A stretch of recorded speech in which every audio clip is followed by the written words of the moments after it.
Welcome again to Bake Your Way Kitchen. Today's video, I know it's a bit after Halloween, but I wanted to put up this video.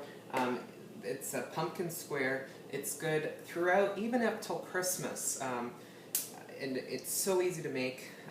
It does seem like a lot of ingredients, but it's a lot of very basic ingredients. If you hear that ticking noise in the background, it's my stove. It makes that noise. It absolutely drives me insane, but I'm going to get it fixed at some point. Anyway, what I've done right now is preheated my oven to 350 degrees Fahrenheit, 180 degrees Celsius. And in this food processor, this is a food processor recipe, so you don't need a hand mixer, you don't need a...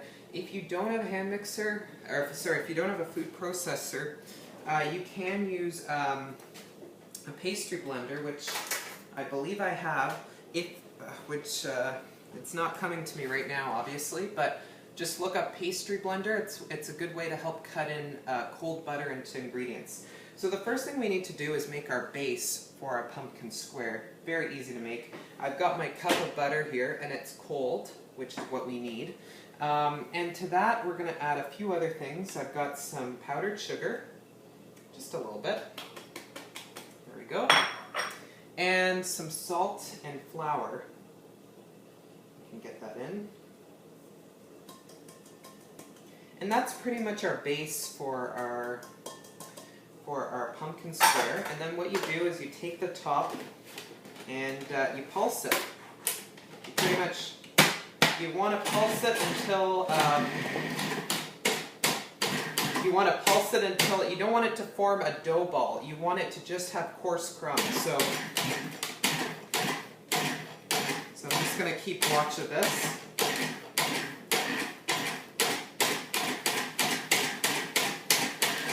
And it helps to have your butter cut into small pieces to make the process easier.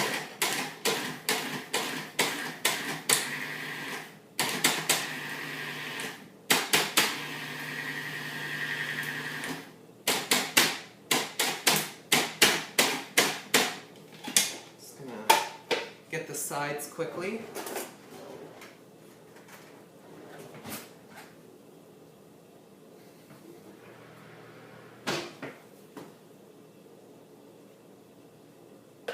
Going to continue. You want it to start to form together, but you don't want it to be in a ball.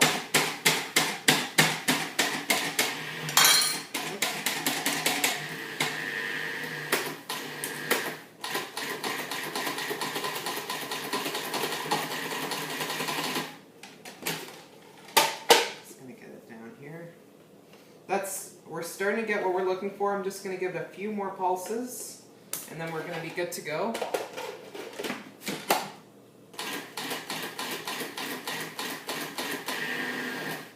Alright, this is what we want.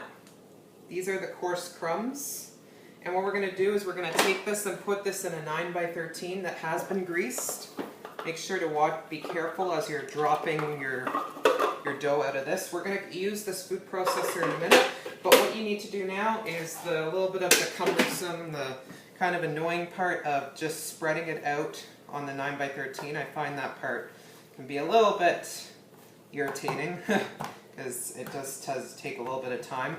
You can use a knife, anything to help you get a uniform, get the dough all at the bottom all uniform in depth, because you don't want some areas to be deep and other areas not to be. So I'm going to just continue to work on this and I'll be back in a minute. Okay, so once you've done that, you can take a clean fork and just poke a few holes into the dough, because you want it to you don't want it to puff up. So just doesn't need to be, I'm kind of maybe going a little bit over the top. It doesn't need to be that many, but you just want to avoid it from that.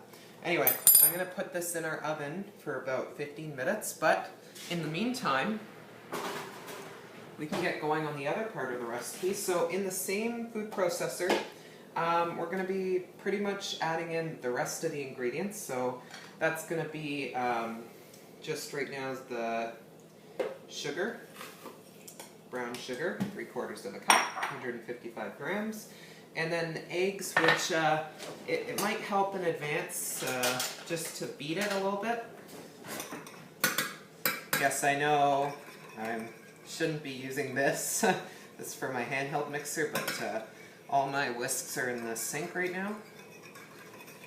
So we had some people over earlier. Alright, just give it a head start there. Just about 3 eggs. 3 large eggs. Anytime I always use large eggs for baking. And then we're gonna maybe add just a little bit of vanilla. It's always nice to have a little bit of vanilla. I know some people that actually hate vanilla and I don't understand it, but if you're one of those people, you can leave it out. I'm going to add salt, cinnamon, ginger. As well, I'm going to add some nutmeg, which I've got right here. You can add a little bit. I don't usually add too much nutmeg. I think a little bit goes a long way. You could use allspice if, whoops, you don't have it. I'm going to get some allspice there. And I'm also going to add in some chai spice. This is optional. I'm going to add about half a teaspoon. And if you go to my channel, the Bake Your Way channel, if you go to my chai, you can make chai mix if you go to my channel. It's very easy to do. It's just a combination of a few spices. I'm going to add a little bit more nutmeg because my other one fell on the ground.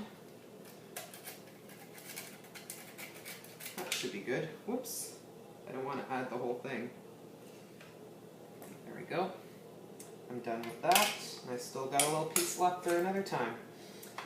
Also going to add in some maple syrup. Now, with the maple syrup, what I did was I greased my measuring cup because that way it pours out a lot easier.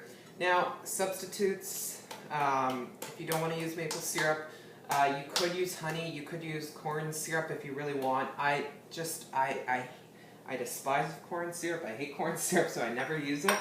But maple syrup, anytime, if you ever see a recipe with corn syrup, don't think you ever have to use it. You can use you can use maple syrup or honey. Those are very good, thick sugar alternatives.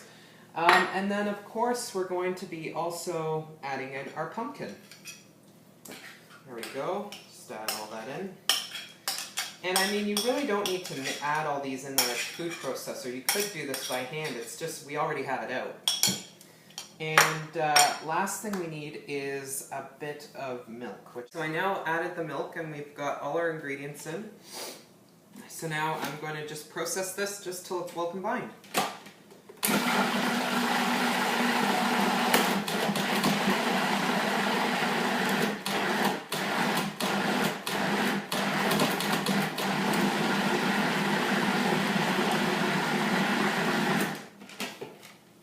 It smells absolutely fantastic. And that's it. This is our filling.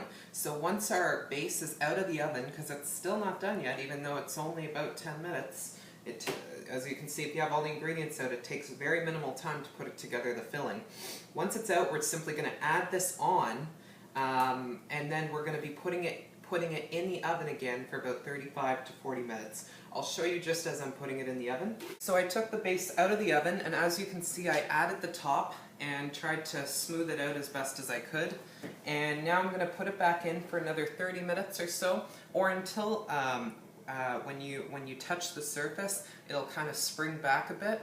It may develop a little bit of a brown on the outside, but you really don't want much of that. So we're going to put this in and we're going to look at a topping that you can add right when it's done. So I'm going to put this in and I'll show you the next step. We're quickly going to make the glaze. So what I've got here is about just equal proportions full-fat Greek yogurt. Use a full-fat Greek yogurt or cream cheese. I'm using a plain Greek yogurt for this, and some butter. And just make sure they're both. Make sure the butter's soft. Otherwise, this will not beat well. You could use a handheld mixer, but this is.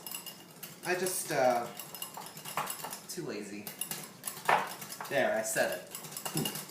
Plus, it's really not a whole lot you need to do. I'm going to add in a pinch of salt. A little more. There we go. Give that a good beating until we have our base. I'm going to add in my powdered sugar, about half a cup.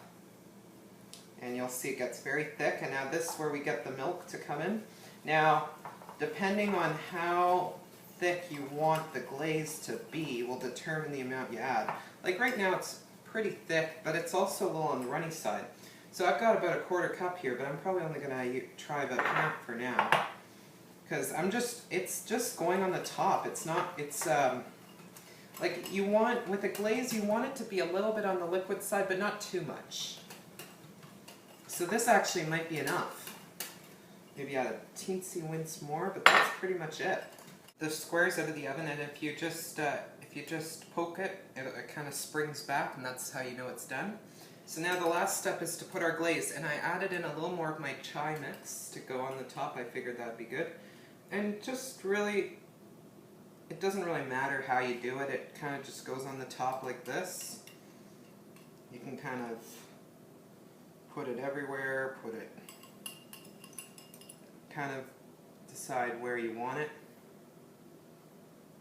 There we go. And that's pretty much it. Now you just put it in the refrigerator. If you want, you can spread it a little bit across the top. Whoops, careful, it's hot.